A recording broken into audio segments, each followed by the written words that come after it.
pembuliannya dan suka menindas orang-orang seperti kita. Gembira adalah anak dari kepala sekolah, sedangkan Zalik adalah anak dari guru BK. Dia sendiri adalah pelaku terbesar di sekolah kita. Sering juga pelaku terbesar, makanya jangan pernah berurusan sama mereka. Tapi kan zaman-zaman ujian.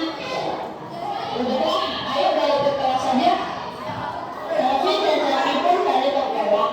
Sesampainya di kelas, David dan Zaki duduk. Saat tiba-tiba saya memberikan 4 tumpukan buku pelajaran. Kerjain di kekingmu. Apa-apaan bikin aku? Ya, kita bakal kerjain. Saling pergi dari sana. Zaki David dia udah keterlaluan. Kau mau aman kan? Jangan jadi tumbal berikutnya. Apa ya? Pelajaran berlangsung. Dia pulang sekolah berbunyi. Oke anak-anak, terima kasih sudah mengikuti pelajaran Bapak. Pak Haris keluar dari kelas dan disusul semua murid. Tapi pulang sekolah jangan mau diajak sama siswa ya. Telat ya mas. Kenapa? Kau masih mau hidup kan? Zaki pun keluar dari kelas. Hanya David dan Karandina yang mendarat. Beberapa menit kemudian Rizky menghampiri David. Kamu David kan? Ikutin aku. Iya, aku nungguin. Kenapa? Udah, ikutin aku aja. David pun mengikuti Rizky. Beberapa menit kemudian Rizky berlari pergi meninggalkan David sendiri. Kamu tinggal. Kamu malah begitu. Kemarin dia juga yang ambil tempat duduk kita. Anak-anak baru dan harus kasih pelajaran dia yang betah di sini. Sambil mendorong David. David terdorong beberapa langkah ke belakang, tapi masih mencoba tenang. Aku cuma mau jadi orang kayak biasa. Aku enggak ada masalah. Masalah itu datang sendiri kalau kamu berani sama kita. Saya melipat tangan sambil menatap melayanikan. Pertama, jangan sentuh tempat kita. Kedua, jangan berani nolak tugas dari kita. Jelas. David melipat tangan di dadanya. Sekarang kamu tahu, jangan sembarangan di sekolah ini. Saya menatap tajam dan menunjuk David. Mulai hari ini kamu harus tahu tentangku. Jangan sok berani. Ingat. Aku mengerti. Kita lalu berjalan meninggalkan David. Tinggal Rizky yang belum pergi. Maaf, aku cuma disuruh ngajak kamu ke sini. Aku tahu kamu gak punya pilihan. Iya, aku gak enak juga. Cuma kamu hati-hati sama mereka ya. Mereka berdua berjalan ke sekolah dan mereka melihat ada Zaki sedang duduk di taman sembari membaca buku. Ya Zaki, kamu belum pulang? Belum, aku lagi pengen baca buku di taman. Rizky dan David duduk di sebelah Zaki. Tadi kalian berdua kenapa? David pun menceritakan yang tadi terjadi. Mereka menemukan incaran baru. Benar, dan kalau mereka sudah mendapat incaran baru, mereka bakal susah buat berhenti. Betul banget, kamu harus hati-hati ya. Baiklah. Tenang, ada kita berdua. Rizky itu sebenarnya sangat baik, tapi dia sering disuruh sama Ken ke dia. Aku ngerti sekarang, tapi kenapa Rizky sering disuruh sama Ken mereka? Karena menurut mereka Rizky itu tetap jadi disuruh. Rizky juga punya sikap yang gak enakan. Dia gak bisa bantah atau nolak. Betul, kalau Zaki masih bisa nolak atau membantah. Sejak kapan sekolah dulu tentang mengajarkan lelaki ini? Sejak Pancasila merasa mereka lebih berkuasa dari guru. Kamu tahu kenapa guru susah bertindak? Karena mereka punya perlindungan. David menatap Rizky sering. Maksudnya orang tua mereka? Iya, kepala sekolah itu ayahnya Davila. Ibunya Zelin guru BK. Kian dan Zelin itu donatur terbesar sekolah ini. Zaki menganggap peran. Jadi kalau ada siswa yang lapor, akhirnya balik ke mereka. Ujung-ujungnya yang lapor dimarahin. David terbilang informasi itu merasa berat untuknya. Kalian tidak pernah baca orang. Zaki tersenyum canggung. Melakukan cara apa? Laki-laki, laporan, percuma. Kadang bertahan itu cara paling aman. Sevina masuk ke kelas membawa beberapa buku. Pagi anak-anak. Pagi, Bu. David duduk di antara Rizky dan Zaki sesuai janji mereka. Sevina masuk belakangan seperti biasa, tetapi diberikan uang seolah itu wilayah mereka. Pelajaran berlangsung normal. Sesekali David menangkap kata sinis dari Sally atau Salim, tapi dia berpura-pura tidak melihat. Beristirahat berbunyi. Saat jam istirahat, kelas langsung aman. Zaki sudah menyiapkan tiket dari rumah, begitu juga Rizky. David menatap heran. Kalian membawa kami? Tidak, kantin itu milik mereka. Di sini lebih tenang. Kalau mau aman, itu saja dulu. Tapi tersenyum sedikit belum membuka botolnya. Baru beberapa menit makan, sudah melangkah ke rumah. Dia dan Salim masuk ke kelas sambil membawa rumah. Salim berlanjut begitu melihat David duduk dengan dua temannya. Tapi yang itu tidak cukup untuk ulangi. Rizky menatap mereka tapi tidak berbicara. Salim menunduk sambil lanjut makan. David menatap balik tapi tetap sopan. Aku udah makan. Salim menduduk. Santai aja, kita hanya lewat. Tapi sebelum pergi, Salim muncul dari pintu belakang dan menatap David dari kejauhan. Nanti setelah jam belajar yang berakhir, David akan berbicara denganmu. David mengerutkan dahi. Kau nanti juga tahu. Mereka bertiga pergi meninggalkan kelas. Rizky langsung menutup bukunya. Ini tidak bagus. Apa maksud mereka? Biasanya kalau mereka panggil, artinya mereka menguji seberapa patuh kamu. David terdiam sebentar. Jangan begitu. Kalau tidak datang, mereka tambah marah. Kalau datang, setidaknya kita bisa ikut. Kalian bakal ikut? Tentu. Kamu tidak sendirian. Bel pulang sekolah berbunyi. Chris, Dev, aku pergi dulu ya. Aku tidak pergi dulu ya, Dev. Kini Zaki dan Rizky sudah pulang ke rumah masing-masing. Saat David tidak sadar, ia telah hidupnya lagi David. Hei, jangan besok. Masih ada nyali kamu di sini.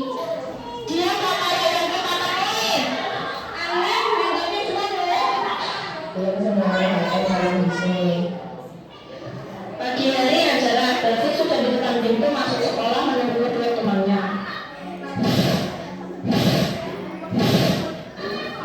David mencari asal-usul suaranya dan melihat satu perempuan yang sedang diburu oleh Mbak Vila. David, kamu gak apa-apa? Kenapa? David menunjuk perempuan yang sedang diburu. Tapi Zaki dan Rizky mendatangi Mbak Vila. Ngapain kalian? Kenapa kamu diburu juga? Kenapa diburu juga? Balik ke kelas. Semua tim Davila masuk ke kelas. Begitu Pak Hari. Hei, nama kamu siapa? Aku Vanessa. Kamu siapa? Aku David. Aku Zaki. Aku Rizky. Kamu gak apa-apa? Iya, gak apa-apa. Udah kering. Oh ya, Vanessa, kamu kelas mana? Kelas 2A. Kita sekelas gak sih? Iya, aku pernah ketemu. Ya udah bareng yuk. Boleh, ayo. Pelajaran dimulai. Sering dan dia sengaja membantu murid lain agar kita fokus. David yang mulai berdiri mengangkat tangan. Harus selalu dan saya membantu. Dia dan Sally berbicara dengan saat waktu David. Awas kamu! Pelajaran berlangsung dengan tidak tenang karena Sally dan Davila tidak keluar dan malah mengancam David yang sudah melakukan kedua temannya, yaitu Sally dan dia. Istirahat dimulai. David dan kedua temannya ke kantin. Saat di kantin, dia dan Sally mengakhiri David dan maksud kamu tadi apa ya? Aku cuma membantu dari ibu. Kalian begini aja, aku mau ambil David belajar pergi ke taman belakang sekolah. Tanpa David sadari, David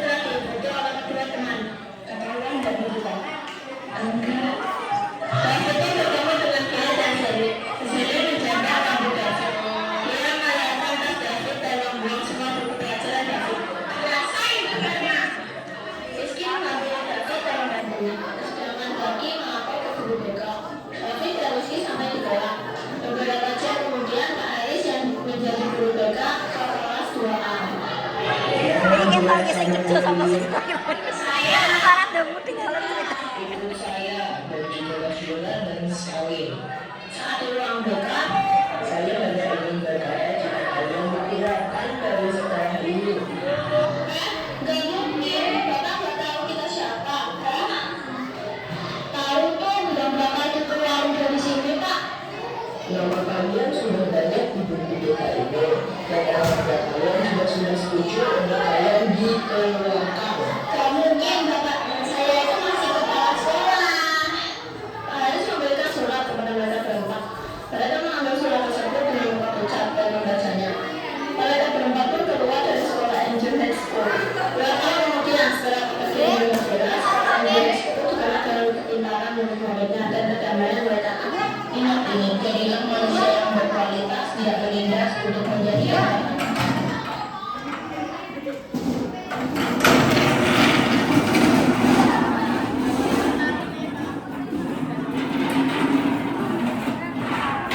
Iki nari kicap.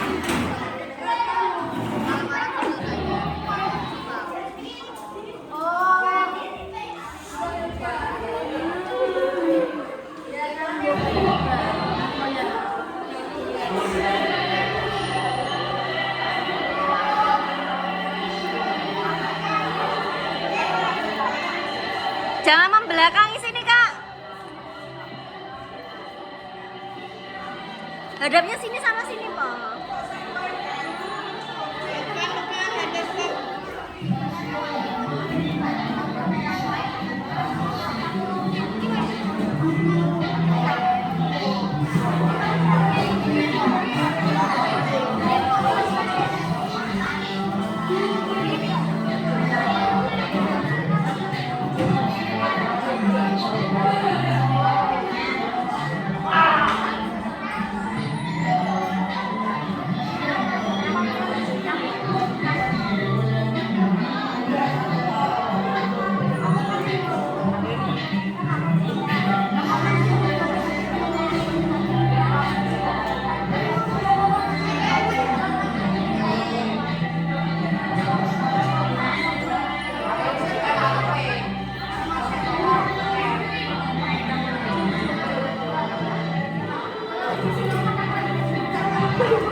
Karin sering ngarung bingung deh.